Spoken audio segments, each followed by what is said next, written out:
So Disney has put out the remake to Lilo and Stitch, and I want to talk about it because I have some thoughts.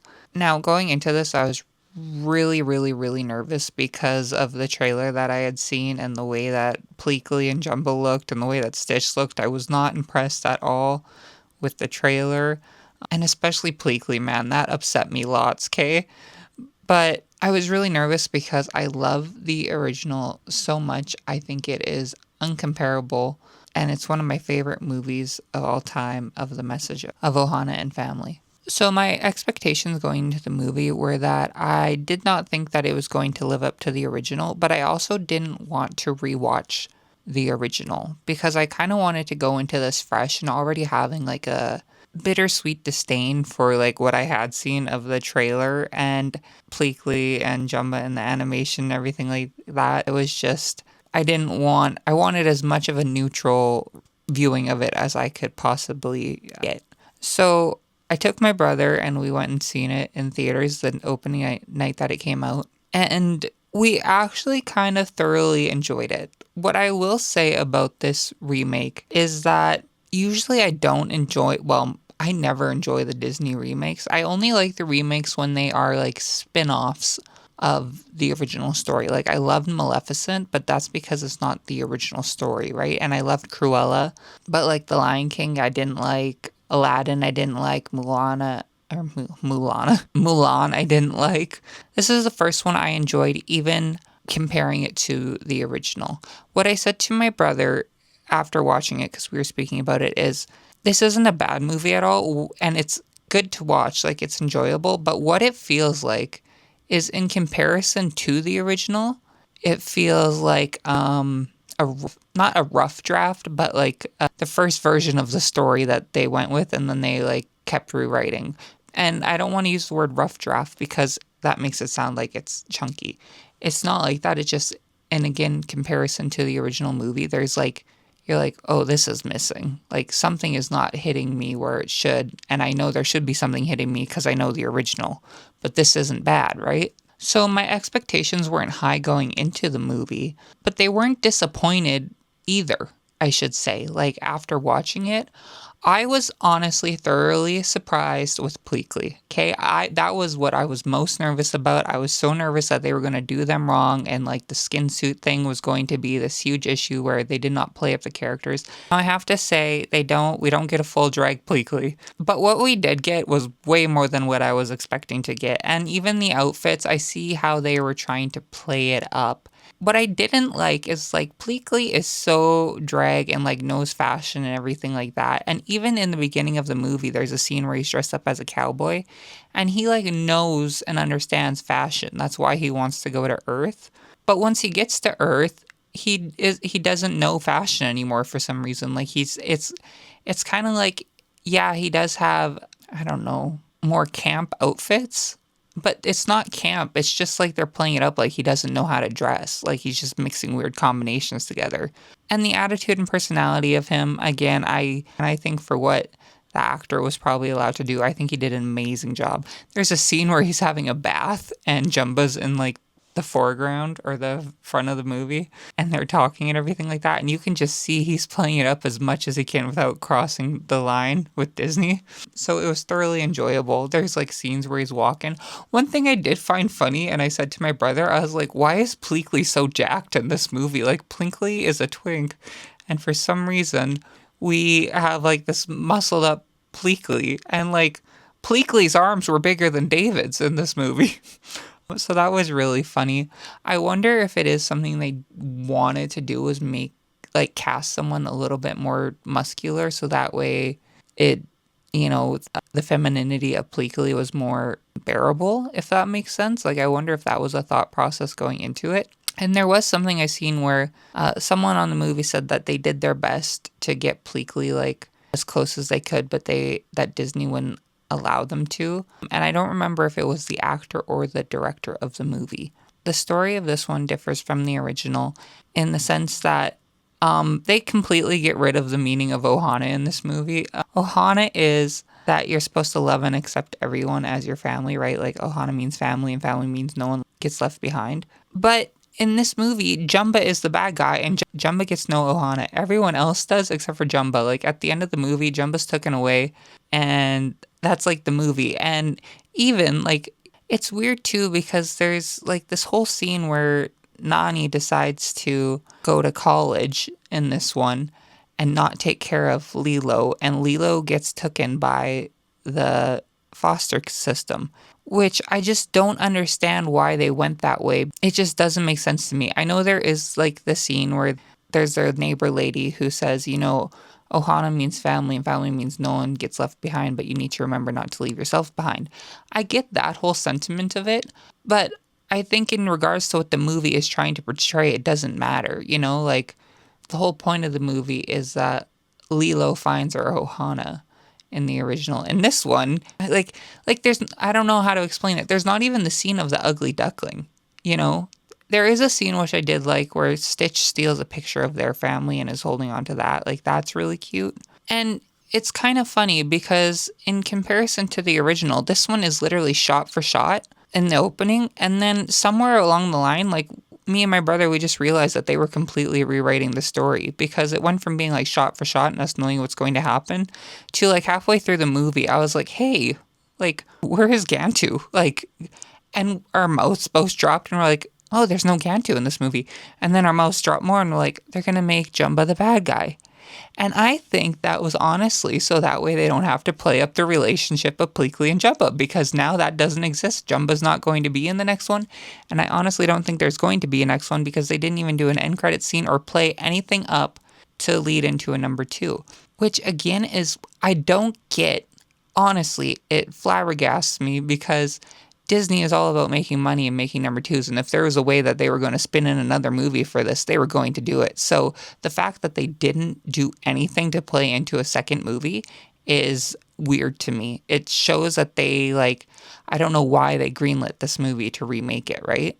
And especially when the original story is so good, I don't know why they felt the need to change it at all. And the thing is, they're remaking them so much and sticking to the script so much and making them worse anyway. So why not just do it again? Why try to change it up and rewrite Ohana? You should have just left it alone and remade it shot for shot, and I would have enjoyed that. One thing I am excited for with the How to Train Your Dragon release is that it looks like it's just going to be a shot for shot, and I'm fine with that, honestly. It's going to be better animation in a sense, The pacing of the movie felt quick, and it's weird because not quick in a good sense, quick in the sense that it's everything is happening. The jokes don't land because they're cut too soon. The way they're delivered are too fast. Everything like that seems rushed. And then once you start realizing that they're cutting stuff out from the original movie and changing the story, you're going, holy crap, this is really picking up pace. You actually don't see Lilo adopt Stitch in the movie. They just, they don't sign the papers or anything like that. She doesn't pay for him. I don't think I remember that anyway. And Nani doesn't even want her to have him in this one. Not that she did in the original, but she was doing it to actively show her support for Lilo, and that, she heard her when she made the prayer to the shooting star, right? This one, that doesn't happen either at all. It's it's kind of more like they're just annoying sisters at each other instead of sisters who are going through a rough patch, right? You don't get the sense of them just having a hard time relating to each other because of everything going on in their life and there being that struggle there. It's more like they both just don't see each other, which is not the original story at all. So the emotional depth of the movie, I think, is lacking because there's parts, again, it's not bad, but if you compare it to the original, it feels underbaked, right? It just feels so fast. And the jokes that you could actually tell, and I've said this, but the jokes that you could tell were actually funny, they just didn't land because the timing was not, they didn't let it sit long enough, or they just they said the line and then the other person said the line, and they said the line because they had no time in the movie to fit it in, which is so funny because this one is longer than the original. So with all the changes to the plot and the changing of Ohana, and them not leading into a number 2, I really don't get why they made this remake. Or I guess I don't see why they changed the storyline in the remake to change the whole meaning of Ohana. And then one thing that really doesn't land is yes, Nani decides to choose herself and go to college. That would have hit emotionally hard if they didn't give her a teleportation gun right at the end of the movie so she can just come back and see her whenever she wants and it have no emotional impact, right? There was just so many things in the movie, like even her doll that they didn't like address. You've seen it there, and then it was just like move on from that. Like we're just putting it in there because it's in the movie and we have to have it there. I do think Lilo was good, and I think Nani was good, and the CGI was actually better than I expected. I understand and I actually accept them doing them in skin suits now. I don't like that word, but I don't mind them doing the skin suits now watching the movie because I understand how hard it would have been to animate that all. And I honestly think it works better in the context of them being on Earth. There is the point of like animation where you can suspend your disbelief in reality and you can have the aliens on Earth and the normal people not notice. But with the way they look, you would have noticed in the live action, right? And it wouldn't have been believable. So I do understand that. And the way that they played it out was actually good. So I'm fine with that. And another thing is like Stitch's guns. He doesn't have guns. They do everything in this movie to keep him away from having a real gun. But then they always have him wanting to shoot stuff with like a pop dispenser or just random things where it's like that doesn't make sense in this movie either because he has no guns. Like there's no lead into it. So you don't get why he's obsessed with this thing that he should not even know about. And overall, in just comparison to the original, which I hate to relate it to the original because again, I wanted to go in blind to this and be neutral, right? And I still haven't went back and watched the original because I've been trying to keep my thoughts on this one like in line and not compare it to the original. But it's so underbaked. And again, you have to separate it from the original because it's not a bad movie. Honestly, it's not. It's serviceable. It's a movie that I would, if I didn't know the original, I would have enjoyed and had no complaints, I think. But in comparison to the original, it just feels so underbaked and like the story points are missing and you don't get why they choose the points that they choose. And I just wish that Disney would actually make a statement on something. Like they have all these amazing movies that they could rewrite to make amazing statements for the world today.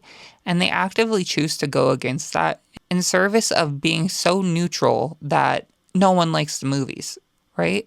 Like I think the reason that the original Disney movies had such a following and like a love for them is because of how original they were and how in depth they were. But also, they weren't afraid to make a point while being fun, you know? Like, again, with Lilo and Stitch, it's a fun movie, but it is so much a statement on, like, family. I just wish they would lean into that stuff more. And, with the state of the world, they could rewrite these stories to be really, really good. And they aren't choosing to. And I'm getting kind of tired of it because it feels really lazy. I'm so tired of watching movies because I feel like all movies are getting lazy. I feel like and I'm not saying this against writers or anything, but I feel like we're just not given the freedom to make these creative projects that we want to make anymore. One, because we're just rewriting everything, but two, because if it's an original story, they don't want to put any money behind it. And then they don't put any money to like film it and make it look good and shoot it good and edit it good. And it's a little disappointing when you're really excited for all these movies that are supposed to be coming out. Like I remember being a kid and having a movie come out and it was a huge deal. Like you were so excited because of all the time it took for it to come out and the anticipation and everything like that. That when it finally came out, you were like so excited to see it. And then it was a good movie, you know? This, it was just like, one, the trailer came out and I was like, what is that thing? Like, I don't get why all the stills they put out of all the aliens and everything were blurry. Like, you guys couldn't get an HD picture of Pleakley or Jumba or the other aliens, to promote the movie. They looked like crap. I kind of think they did it on purpose. Because, again, when you go back and actually watch this, they don't look bad. Overall, I think it's a serviceable movie. I think the original is a 10 out of 10. I feel like this one is a 6 out of 10. Even as a standalone, like if the original didn't exist. It's just above being pleasable. I think it'll satisfy your night, but I don't think it's going to wow you, And there's so many things, like, and I get that we're living in 2025, so it's okay to mention, like, TikTok or stuff like that in a movie. But it really dates it when they, like, make jokes like that just for the purposes of knowing that they have to mention that it's 2025 to relate to the younger audience. It's like, I wish we would stop treating kids like they were stupid. When I watched this movie as a kid, I got it. you know? And why I think they last and they're so good is because they were serious movies. They weren't just a kids movie. Now it feels like they remake the kids movie and they make it so cookie cutter and dumb that like the kids don't even enjoy it. Like I think about how I can go back and watch movies from my childhood and I still enjoy them thoroughly. And there's new jokes in them that I didn't realize because I was a kid, you know? I don't think kids are going to go back and watch the movies that they watched as kids because I don't think that we are making them good enough for them to be anything memorable. I don't think live action plays well to everything. And if you're going to do a live action, really do a live action, like, or put a budget behind it because you guys wanted to do live action, but then you didn't want to spend the money to animate anything and you didn't want to spend the money to make props or costumes. Or I don't get why they made it because they're not leaning into a number two. And that is Disney's whole thing right now is to make money. It honestly feels like they just made the movie just to rewrite the original story. And I don't know why, because it's not like the original one was really controversial. But those are my overall thoughts.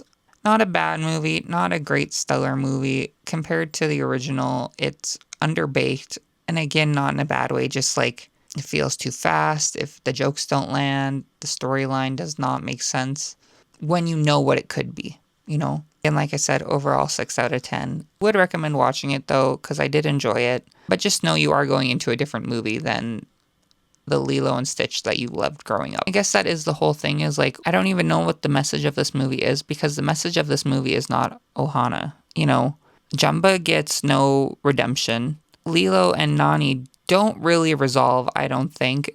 Nani ends up going to college and Lilo ends up getting foster cared.